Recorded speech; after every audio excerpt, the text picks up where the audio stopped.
नमस्कार, मेरा नाम है राहुल। स्वागत है न्यूट्रिशन क्लासेस 2.0 में। तो देखिए, जिसकी आशंका थी वही हुआ है।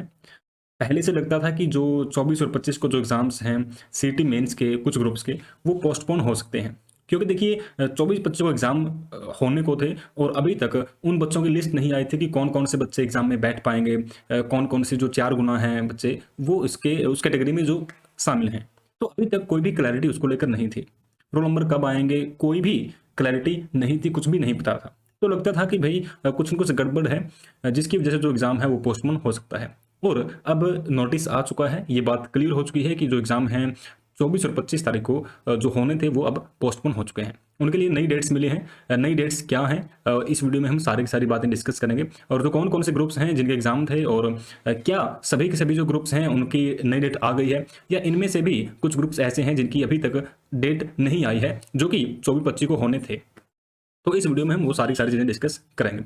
अगर आपने चैनल को सब्सक्राइब नहीं किया है देन प्लीज़ डू दैट, क्योंकि बहुत रेलेवेंट इन्फॉर्मेशन हम इस चैनल पर आपके लिए लेकर आते रहते हैं। तो चलिए स्टार्ट करते हैं। तो ये है हमारा notice Haryana staff selection commission का। इसमें हमारे लिए ज़रूरी ये है कि जो नई डेट्स हैं वो क्या हैं? पोस्टपोन तो कर दिया है, रिशेड्यूल कर दिया है, अब उसकी नई डेट्स क्या हैं? तो यहाँ पर है कि जो कैंडिडेट्स हैं उनको इन्फॉर्म करते हुए कमीशन ने कहा है कि जो एग्ज़ाम 24 और 25 तारीख को होने थे, जो दिन था वो सैटरडे और संडे था, तो अब उनको रीशेड्यूल कर दिया गया है ऑन एडमिनिस्ट्रेटिव ग्राउंड्स, की जो एडमिनिस्ट्रेटिव रीजंस की वजह से उनको रीशेड्यूल कर दिया गया है। तो अब जो एग्ज़ाम हैं उनको कब कंडक्ट करवाया जाएगा? तो ये है 1 तारीख 7वां महीना, यानी कि 1 जुलाई सैटरडे और 2 जुलाई को अब ये जो एग्ज़ाम है वो कंडक्ट करवाए जाएँगे। तो आपके लिए ये जो 2 तारीख हैं वो बहुत ज़रूरी है, 1 और 2। तो अब यानी कि जो 24-25 को होना था, तो आप ये मान के चलिए कि 1 वीक आपको एक्स्ट्रा मिल गया है। अब आपने जो भी पढ़ा है अभी तक, जो भी आपने तैयारी करी है, 1 वीक में आप उन सारी की सारी चीज़ों को रिवाइज़ कर लीजिए अच्छे तरीके से। जो भी आपके कॉन्सेप्ट्स वीक थे उन पर थोड़ा-सा वर्क करिए।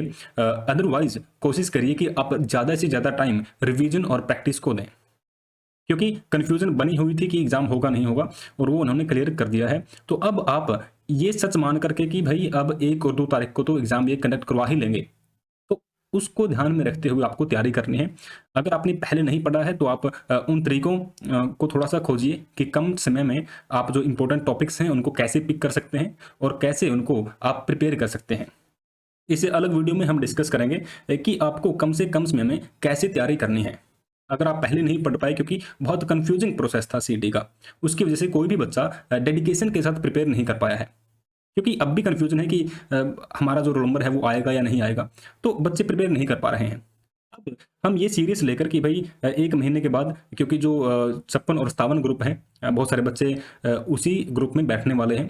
तो ऐसा कहा जा रहा है कि शायद जुलाई के एंड में वो, या फिर अगस्त के शुरुआत के जो दिन हैं उनमें वो एग्ज़ाम कंडक्ट करवाया जाए। तो हम ये मानकर चलते हैं कि 1 महीना है, तो 1 महीने में आपको तैयारी कैसे करनी है? अगर 1 वीक आपके पास है तो उसमें आपको रिवीजन कैसे करना है? वो सारे के सारे जो स्ट्रैटेजीज़ हैं, तरीके हैं, वो हम अलग वीडियो में डिस्कस करेंगे, ताकि आपकी जो तैयारी है वो बेहतर हो पाए और आप बहुत अच्छा स्कोर सीईटी मेंस में कर पाएँ।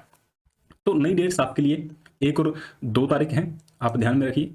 जो ग्रुप 16, 17, 22, 23, 28, 32 एंड 53, सॉरी 43, 44, 46, 47, 48 एंड 55, तो इन ग्रुप्स का एग्ज़ाम है। डेट क्या है? 1 और 2, सैटरडे और संडे। अब देखिए, जो टाइमिंग है वो क्या रहेगी? तो 1 और 2 जुलाई को मॉर्निंग में 10:30 से सवा 12 बजे तक का एंट्री टाइम है आपका, 8:30 बजे, 8:30 बजे से 9:30 बजे तक। तो 9:30 बजे के बाद कोई भी एंट्री आपको नहीं मिलेगी, तो कोशिश करिए कि टाइम से आप पहुंच जाएं।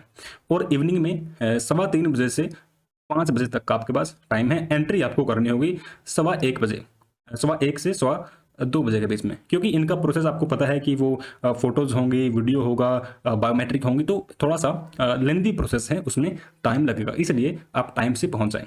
और इसमें आखिरी में नोट दे रखा है, ये बहुत ज़रूरी है, तो मैं थोड़ा सा इसको जूम कर देता हूं। ये देखिए, तो जो रिटन एग्जाम है ग्रुप 49 का, वो भी पोस्टपोन हो चुका है और उसका जो शेड्यूल है वो अभी जारी नहीं किया गया है। यानी कि जो 49 ग्रुप है उसका एग्जाम नहीं होगा 1-2 तारीख को, उसके लिए अलग से शेड्यूल जारी होगा, नोटिफिकेशन उसके लिए अलग से आएगा। तो अगर आप केवल ग्रुप 49 के लिए एलिजिबल थे तो आप अभी थोड़ा सा आपके पास और टाइम है एडिशनल, आप अपनी तैयारी को और एक्स्ट्रा टाइम दे सकते हैं।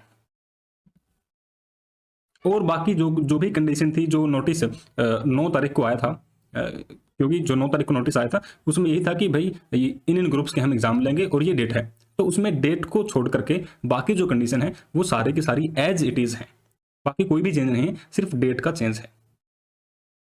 और सबसे इंपॉर्टेंट चीज कि एडमिट कार्ड कब से रिलीज होंगे। तो एडमिट कार्ड देखिए 28 तारीख से आप अपना वेबसाइट से डाउनलोड कर सकते हैं। तो अपना ध्यान से आप अपना जो एडमिट कार्ड है वो डाउनलोड करिए, चेक करिए। सबसे जरूरी बात क्या है कि आप डेट उस पर चेक करें कि डेट क्या है। कई बार क्या है कि हम गलती से डेट अलग उसमें देख लेते हैं, मतलब आप कई बार कि हमने जो डेट कुछ थी हमने उसको पढ़ कुछ लिया, तो जिसकी वजह से बहुत सारे बच्चे एग्जाम में नहीं बैठ पाते हैं, सिर्फ कंफ्यूजन की वजह से कि भाई मान लो कि 1 तारीख का एग्जाम था, आपने किसी भी तरीके से गलत समझ लिया कि 2 तारीख का था। कई बार हमारे पढ़ने में समझने में गलती हो जाती है। तो ध्यान से जिस टाइम आपका एग्जाम है, आपका जो कौन सा सेशन है, मॉर्निंग है या इवनिंग है, डेट कौन सी है, ध्यान से आप देख करके अपनी जो तैयारी है वो करके जाए। तो ये था हमारा सारा का सारा नोटिस। अब आप अपने प्रिपरेशन को कंटिन्यू करिए, अच्छे तरीके से आप प्रिपेयर करिए। We wish you all the best for your exam. आप बहुत अच्छे तरीके से अपना एग्जाम दीजिए और कोशिश करिए कि आपको सफलता मिल जाए। आज के लिए इतना ही, मिलते हैं अगली वीडियो में। टिल देन हंसते रहिए, मुस्कुराते रहिए और सीखते रहिए। जय हिंद।